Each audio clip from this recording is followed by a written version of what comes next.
There was more comfort to be had from the razor blade hidden in her stuffed rabbit, but the desire mounting to a need to cut and bleed could not be satisfied by daylight, with the family awake and her father on his way.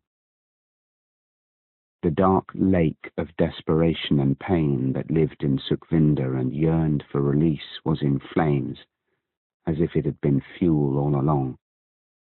Let her see how it feels.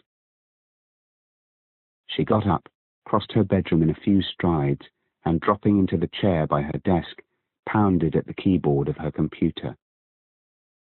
Sukhvinder had been just as interested as Andrew Price when that stupid supply teacher had tried to impress them with his cool in computing. Unlike Andrew and a couple of the other boys, Sukhvinder had not plied the teacher with questions about the method of hacking he had mentioned. She had merely gone home quietly and looked it all up online. Nearly every modern website was proof against a classic SQL injection, but when Sukhvinder had heard her mother discussing the anonymous attack on the Pagford Parish website, it had occurred to Sukhvinder that the security on that feeble old site was probably minimal. Sukhvinder always found it much easier to type than to write, and computer code easier to read than long strings of words.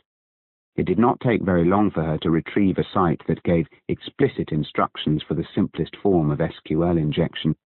Then she brought up the parish council website. It took her 5 minutes to hack the site, and then only because she'd transcribed the code wrong the first time.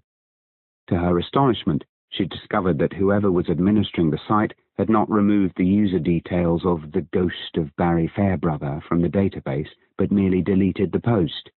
It would be child's play, therefore, to post in the same name.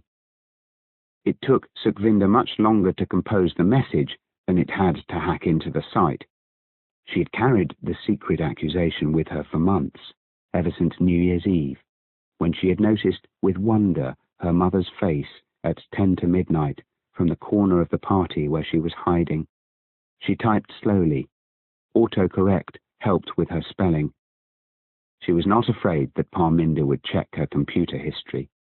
Her mother knew so little about her, and about what went on in this bedroom, that she would never suspect her lazy, stupid, sloppy daughter. Sukhvinder pressed the mouse like a trigger. 11. Crystal did not take Robbie to nursery on Tuesday morning, but dressed him for Nana Kath's funeral instead. As she